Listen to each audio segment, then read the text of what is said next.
Photoshop শিখেছেন, Canva শিখেছেন, কিন্তু ইনকাম জিরো। এখনো পর্যন্ত 1 টাকাও ইনকাম করতে পারেননি, অথবা যতটুকু ইনকাম হয়েছে তাতে আপনি সন্তুষ্ট না। এই পরিস্থিতিতে যদি আপনি থেকে থাকেন, এই ভিডিওটা আপনার পুরো ইনকামের রোড ম্যাপটা ক্লিয়ার করে দিতে পারে। একদম শেষ অবধি এই ভিডিওটা দেখবেন। 91% ডিজাইনাররা ডিজাইন শেখার পরে 1 টাকাও ইনকাম করতে পারে না, বা যতটা ইনকাম করার আশা নিয়ে সে ডিজাইনের সেক্টরে আসে সেই টাকাটা ইনকাম করতে পারে না। আর বাদ বাকি 9% মানুষ, তারা কিন্তু খুব ভালো ইনকাম করে এবং তারা তাদের যা এক্সপেকটেশন থাকে তার চেয়েও অনেক সময় বেশি ইনকাম করে। এর কারণ কি? তারা কোথায় আলাদা? চলুন আজকে বিস্তারিত জেনে নিই। আপনি যদি ভাবেন ইউটিউবে এসে আমি 2 ঘন্টা 3 ঘন্টার একটা ফ্রিল্যান্সিং ক্লাস দেখলাম, ফটোশপের একটা মাস্টার ক্লাস দেখলাম, ক্যানভার একটা মাস্টার ক্লাস দেখলাম, তারপরে আপনি ফ্রিল্যান্সিং এর ঝড় তুলবেন, সেটা একদম মিথ্যা কথা। এটা কিন্তু কখনোই সম্ভব নয়। ফ্রিল্যান্সিং করতে গেলে আপনার প্রথম প্রয়োজন একটা সঠিক গাইডলাইন এবং আরো কিছু স্টেপ আপনাকে মেনে চলতে হবে, যেগুলো আমি ভিডিওতে পরে বলতে চলেছি। আপনি কি কখনো ভেবে দেখেছেন বাকি যে 9% লোক, তারা কেন এত ইনকাম করছে, তারা কেন এত টাকা ঘরে তুলতে পারছে? তাদের সাথে আপনার পার্থক্যটা কোথায়? তারা তো কোনো জাদুকর না, বা তারা অন্য কোনো গ্রহ থেকেও শিখে আসেনি, কিন্তু তারা কয়েকটা জিনিস ফলো করে, তারা কয়েকটা সত্যি জিনিস মেনে চলে, যেটা আপনি মানেন না। ক্লায়েন্টের কাজ যখন করবেন, ক্লায়েন্ট কিন্তু আপনাকে ডিজাইনের জন্য পয়সা দেবে না, বা আপনি ফটোশপ ইউজ করছেন নাকি ক্যানভা ইউজ করছেন তার জন্য পয়সা দেবে না। ক্লায়েন্ট আপনাকে পয়সা দেবে তার বিজনেসের সমস্যার সমাধানের জন্য। সো এমন কোনো বিজনেস খুঁজুন যার সমাধান আপনি সবচেয়ে ভালো দিতে পারবেন। সবচেয়ে ভালো দেওয়ার দরকার নেই, সেই বিজনেসটা যে সমস্যা এখন ফেস করছে তার চেয়ে ভালো সমাধান দিলেই আপনার কাজ কমপ্লিট। একটা সাধারণ ডিজাইনার আর একটা প্রো ডিজাইনারের মধ্যে পার্থক্য কি জানেন? হয়তো জানেন না। আপনার মতন বিগিনার ডিজাইনার মার্কেট প্লেসে প্রত্যেক দিন লাখ লাখ জয়েন করছে এবং তারা প্রত্যেক দিন লাখ লাখ ক্লায়েন্টকে কিন্তু মেসেজ করছে। এবার আপনি ভেবে দেখুন আপনি কোন কম্পিটিশনের মধ্যে পড়েছেন। চলুন ছোট্ট একটা উদাহরণ দিয়ে আমি সাধারণ ডিজাইনার এবং প্রো লেভেলের ডিজাইনারদের মধ্যে পার্থক্য বুঝিয়ে দিচ্ছি। আপনি ফটোশপ জানুন আর ক্যানভা জানুন আর যাই জানুন না কেন, আপনার মধ্যে যদি সেলস টেকনিক বা অফার ক্রিয়েশন মেথডটা ভালো না হয়, তাহলে আপনি কখনোই হাই লেভেলের ইনকাম করতে পারবেন না। আপনি অ্যাজ এ বিগিনার একটা ক্লায়েন্টকে কি বলেন? আপনি বলবেন হয়তো, স্যার আমি আপনার যা ডিজাইন আছে তার চেয়ে ভালো করে দেবো, আমি আপনার একটা পোস্টার বানিয়ে দেবো, আমি আপনার একটা সোশ্যাল মিডিয়া পোস্ট বানিয়ে দেবো, ইত্যাদি ইত্যাদি। যেসব জেনেরিক কথাবার্তাগুলো হয় সেইগুলো হয়তো আপনি তাদেরকে বলবেন। আর একটা প্রো ডিজাইনার ঠিক আপনার মতনই অফার করবে, বাট তার কথাবার্তাগুলো কিন্তু আলাদা হবে। সে কি বলবে, সে কিভাবে অ্যাপ্রোচ করবে জানেন?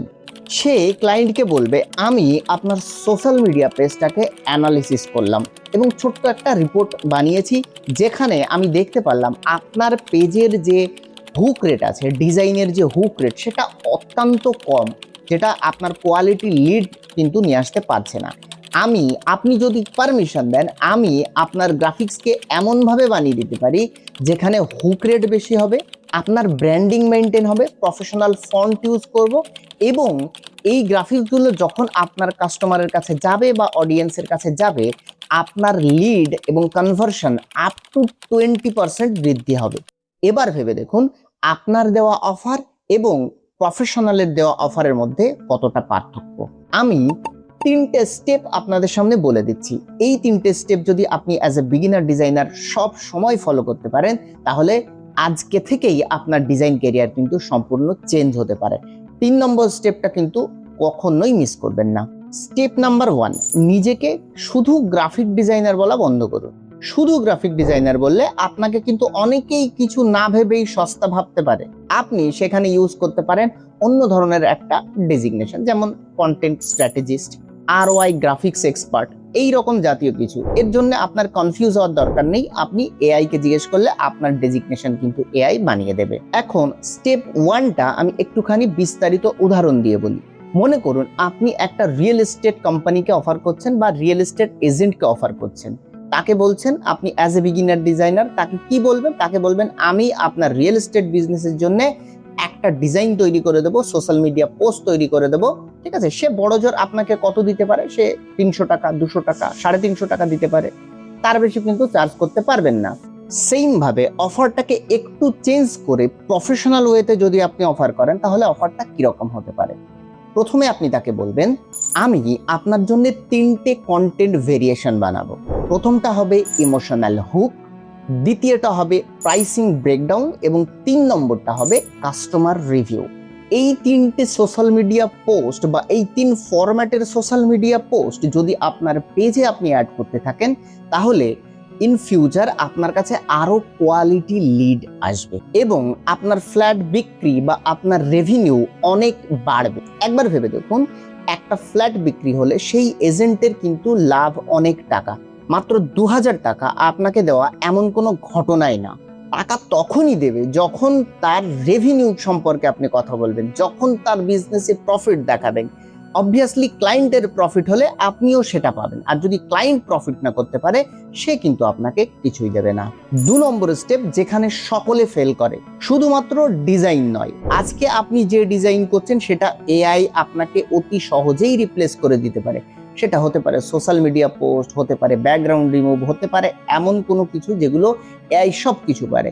কিন্তু আপনি যদি সাইকোলজি নিয়ে কাজ করেন তাহলে কিন্তু এআই আপনাকে রিপ্লেস করতে পারবে না। অন্যান্য ডিজাইনারদের থেকেও আপনি অনেকটা এগিয়ে থাকতে পারবেন। আপনাকে শিখতে হবে সাইকোলজি। মানুষ কোন কালার পছন্দ করে, এই সময়ে ট্রেন্ডিং কালার কি চলছে, গ্রেডিয়েন্ট টাইপের কালার চলছে নাকি সলিড কালার চলছে, একটু ডিজাইন ট্রেন্ডের দিকে ফলো করলে আপনি কিন্তু এই সম্পর্কে অনায়াসেই জানতে পারবেন। আর সেই ধরনের কালার ট্রেন্ড আপনি যদি ডিজাইনে ইউজ করেন তাহলে কিন্তু আপনার ডিজাইন স্টপ স্ক্রলিং হবে। আর যে ডিজাইন স্টপ স্ক্রলিং হয় না সে ডিজাইন কিন্তু মানুষের অ্যাটেনশন গ্র্যাব করতে পারে না। সো আপনাকে অ্যাটেনশন গ্র্যাবিং ডিজাইন বানাতে গেলে কালার সাইকোলজি কিন্তু ভালোভাবে বুঝতে হবে।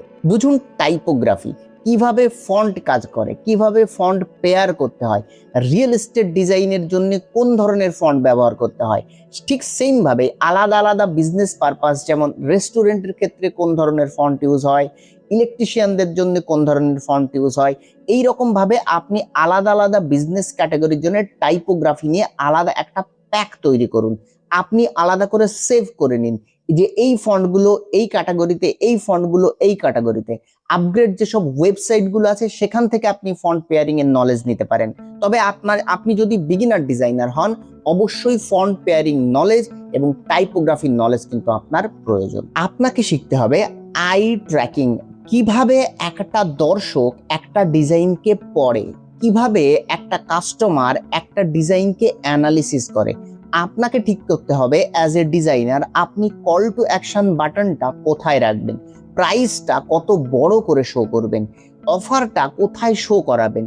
আপনার ডিজাইনের মধ্যে এমন কিছু কিছু কন্টেন্ট থাকে যেগুলো কিন্তু সেকেন্ডারি কন্টেন্ট, আর কিছু কিছু ডিজাইনের কন্টেন্ট থাকে যেগুলো হচ্ছে প্রাইমারি কন্টেন্ট। সো প্রাইমারি কন্টেন্টগুলো কেমনভাবে দেখাবেন, সেকেন্ডারি কন্টেন্টগুলো কেমনভাবে দেখাবেন, এটা সম্পূর্ণ ডিপেন্ড করে একজন ডিজাইনারের উপরে। সো আপনি সিলেক্ট করবেন এই কোন জিনিসটা আপনি দর্শককে ভালোভাবে দেখাবেন, কোন জিনিসটা দেখাবেন না। আপনার ডিজাইনটা একটু কম সুন্দর হলেও চলবে, কিন্তু ডিজাইন যদি মানুষের ব্রেনকে হিট করে তাহলে আপনার ইনবক্সে নক আসতে বাধ্য। Step number 3, that's most important step. এখনকার ডিজাইনাররা সাধারণত যেভাবে প্যাকেজ ক্রিয়েট করে সেই প্যাকেজগুলো তাদের প্রাইসিংকে অতিরিক্ত কম্প্রেস করে ফেলে। Stack your value. আপনার অফার বা আপনার প্রাইসিংকে বড় করুন, আপনার অফারের মধ্যে ইনক্লুড করুন বিভিন্ন ধরনের ভ্যালু।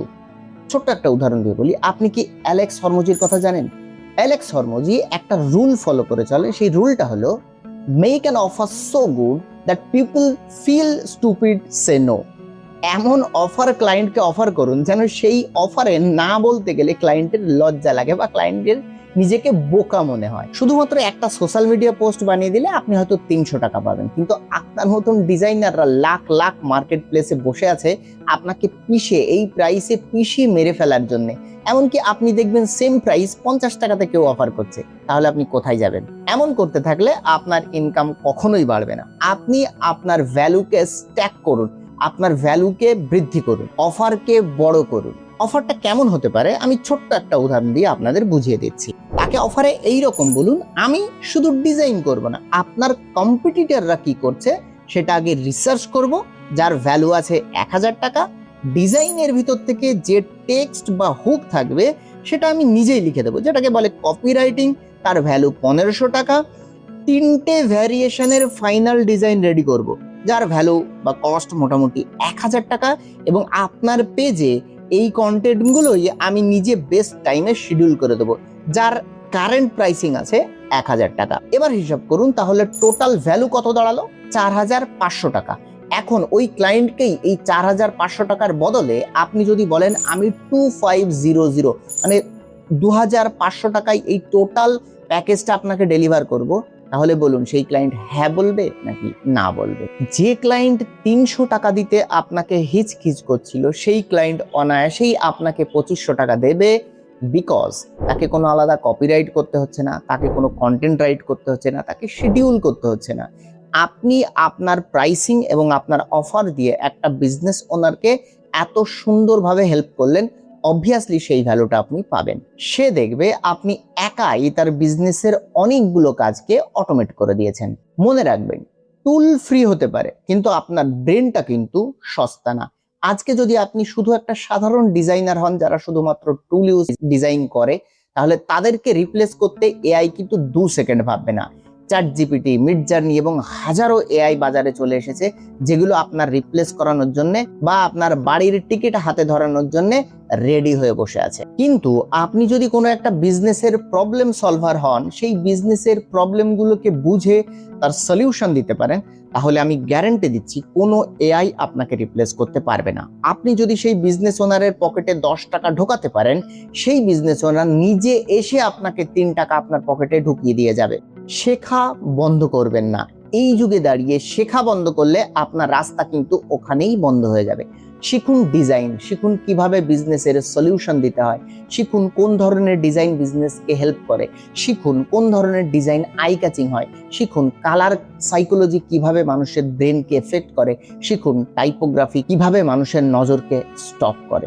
আমি আপনাকে আমার চ্যানেল সাবস্ক্রাইব করতে বলবো না, আপনি অলরেডি সাবস্ক্রাইব করবেন না সে সিদ্ধান্ত হয়তো নিয়েই ফেলেছেন।